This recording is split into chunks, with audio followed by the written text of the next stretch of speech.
Q-tip. Take the thing out. She put It also comes with gauze a, off. well, Has this that kit cut in it. anyway, with a And then suction this. catheter, but I don't need It this. seats right in those two But I am going to depressions need there, so she just popped it right up. Where is it? some gauzes She put it to over there. Or it's wipe the up. hydrogen. And I'm going to need this little brush and maybe the pipe cleaners to clean the inner cannula. So, can you put the oxygen back on here? It flew off somehow. So what I'm going to do is put this here. And put this here. And I'm going to take my inner cannula out of my brush pipe and I'm going to clean it. This is like a little bottle brush. So I'm going to clean it up here. And I'm going to rinse it. And then I'm going to drop it into the saline to rinse it off. Then I'm going to grab it. And I'm going to gently tap and sort of kind of a little bit dry it on one of my gauze pads. Now, can you move the oxygen over to the side? Just move it to the side. I'm going to put the inner cannula back in. I have a question. Yeah. When you're cleaning, when you took it out and dropped You it can in the pinch these little hydration, wings on should the you be side there. worrying That about is, so your- they clip. There you go. And it clips there. Because Got it. Because once you're cleaning it with the knot, Goes in pretty easily. And you just kind of pinch it. Right on. Alright. Cool. and then yeah, but Yeah. I know, but this it's sort of modified, and I that's just a want to really make sure good for question. testing. Yeah, this is how you do it. Okay. Now the good news is, once I get that inner cannula back in, what happens to my sterile field? Don't worry about that. It goes away. So now I am free to touch anything, right?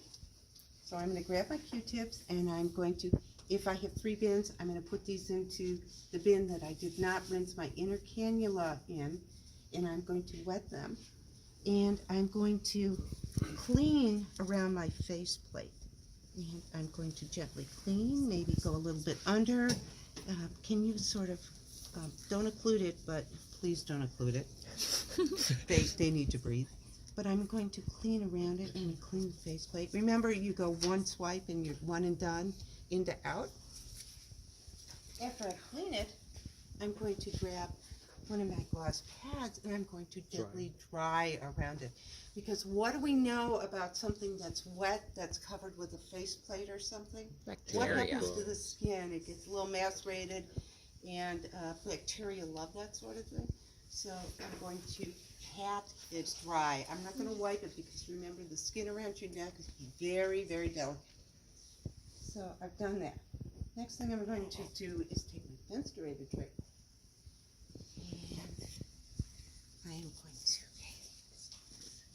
And I'm going to put my fenstrated drape, and I want to keep my little, we used to call these pigtails. Oh, not under the drape. So, and doing this on a real person is much easier. Mannequins are kind of, I know what I did. Stiff.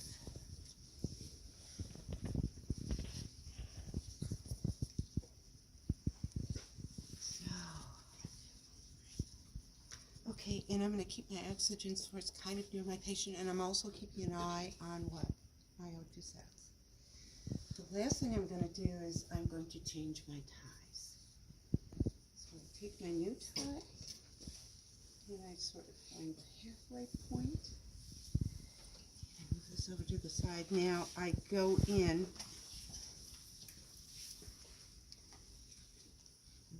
keeping the old,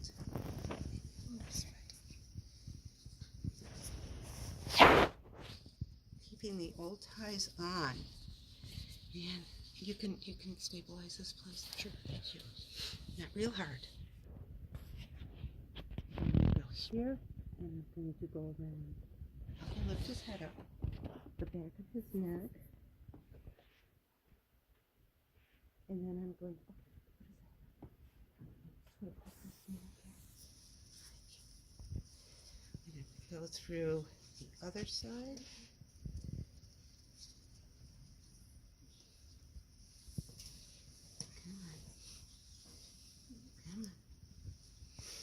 And I'm going to make sure, this tie's a little short, but I'm going to make sure I can get 2 fingers in under this, and I'm going to tie this off.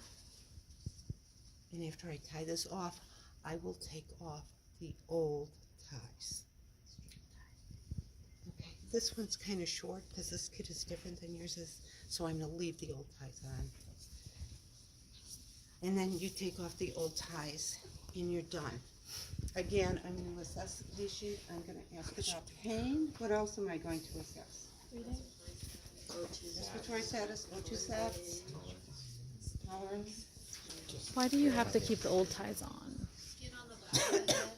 Just in case. You keep the old ties on until you keep the new ones on, because this thing could be free and it could be fly out.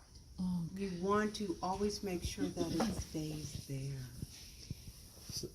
You want to make sure it's always secured, because if a trach comes out, you're calling the ENT, and I can guarantee you he's not going to be happy. So in the real case, it's the same. So we put the new tie on, but we still leave the old tie on. You as well. put the new ties on, secure them, then you take the old ties off. Okay. The one that came in the kit wasn't long enough, so she Mine wasn't long enough. Okay. Otherwise, I would have taken the old ties off. So the previous ones also just tied it up, right? Yeah, and you always make sure you can get 2 fingers. The other thing is, I will, while you're practicing, I will go look for the foam, the Velcro foam securement device.